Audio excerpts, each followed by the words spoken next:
மயிலத்தில் விழுப்புரம் வடக்கு மாவட்டம் மயிலம் சட்டமன்ற தொகுதிக்கு உட்பட்ட மயிலம் மத்திய ஒன்றிய திமுக செயல் வீரர்கள் ஆலோசனை கூட்டம் நடைபெற்றது. மயிலத்தில் உள்ள தனியார் திருமண மண்டபத்தில் மயிலம் மத்திய ஒன்றிய கழக செயலாளர் செழியன் ஏற்பாட்டில் நடைபெற்ற கூட்டத்திற்கு ஒன்றிய அவைத் தலைவர் பரசுராமன் தலைமை தாங்கினார். சிறப்பு அழைப்பாளராக சிறுபான்மையினர் நலன் மற்றும் வெளிநாடு வாழ் தமிழர் நலத்துறை அமைச்சர் செஞ்சி மஸ்தான் மற்றும் விழுப்புரம் வடக்கு மாவட்ட பொருளாளர் டாக்டர் சேகர் ஆகியோர் கலந்து கொண்டு கட்சியினருக்கு பல்வேறு ஆலோசனைகளை வழங்கினர். நிகழ்ச்சியில் முன்னாள் சட்டமன்ற உறுப்பினர்கள் மாசிலாமணி, சேதுநாதன், தீர்மானக்குழு உறுப்பினர் செஞ்சி சிவா, நிர்வாகிகள் சங்கர், தமிழரசன், சத்யா, சின்னதுரை, பழனி, ஜெயராமன், துரை, பிரகாஷ், விஜயன், ரகுபதி, விஜயகுமார் உள்ளிட்ட பலர் கலந்து கொண்டனர்.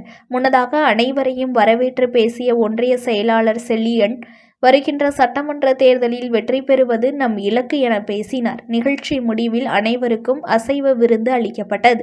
கலைஞருடைய சாதனைகள் தான் இன்றைக்கு நிலைத்து நிற்கிறது என்பது நாம் திராவிட முன்னேற்ற கழகம் மட்டுமல்ல, கட்சிக்கு அப்பாற்பட்டு இருக்கிற அனைத்து தரப்பு மக்களும் கலைஞர் போட்ட ஒவ்வொரு சட்டமும், அறிவித்த ஒவ்வொரு திட்டமும், குறிப்பாக பெண்களுக்கு உரிமை கிடைத்திருக்கிறது, பெண் உரிமை பெற்றிருக்கிறார்கள் என்று இன்றைக்கு தமிழகத்தினுடைய ஆட்சி அதிகாரம் செயல்பாடுகளில் முத்தமிழறிஞர் கலைஞர் அவர்கள் எப்படி செயல்பட்டார் என்று கலைஞருடைய 100ஆண்டு விழாவில் தமிழகத்தில் மற்ற மாநிலங்களெல்லாம் அந்த துருவத்தை நோக்கி எதிர்பார்த்து அனார்ந்து பார்க்கின்ற அளவிற்கு பல்வேறு திட்டங்கள், நினைத்து பார்க்க முடியாத திட்டங்கள் எல்லாம் மனசுல ஒரு சுணக்கமும் காட்டக்கூடாதுன்னு அன்போடு கேட்டுக்கொள்கிறேன்.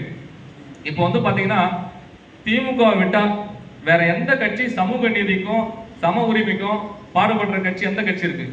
உண்மையிலே யாரும் கிடையாது. நீங்க தளபதியை விட்டா நமக்கு நிர்கதி வேற யாரும் கிடையாது.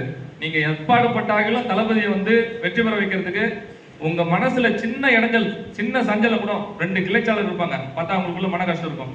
இவருக்கு ஒர்க் வந்துச்சு, நமக்கு ஒர்க் வரல, இவருக்கு மதிச்சாங்க, நம்மள மதிக்கல. அந்த மாதிரி எந்த கஷ்டமும் நீங்க மனசுல தயவு செய்து வைக்காதீங்க. ஏன்னா இன்னைக்கு நீங்க திராவிட முன்னேற்ற கழகத்தினுடைய அந்த ஆதரவையும் ஒரு கொள்கை வெறியை நீங்க குறைச்சிங்கன்னா பின்னாடி வேற ஏதாவது ஒரு கட்சி வந்தா நாட்டுக்கே கேடு. அதை மனசுல வச்சுக்கோங்க.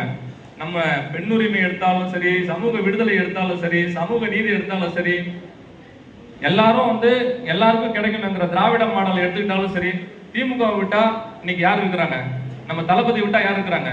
அதனால அண்ணன் உதயநிதி அண்ணன் அடுத்து தலைமை தற்க தயாராகிட்டு வராரு. News1 தமிழை லைக் பண்ணுங்க, கமெண்ட் பண்ணுங்க, ஷேர் பண்ணுங்க, மறக்காம சப்ஸ்கிரைப் பண்ணுங்க.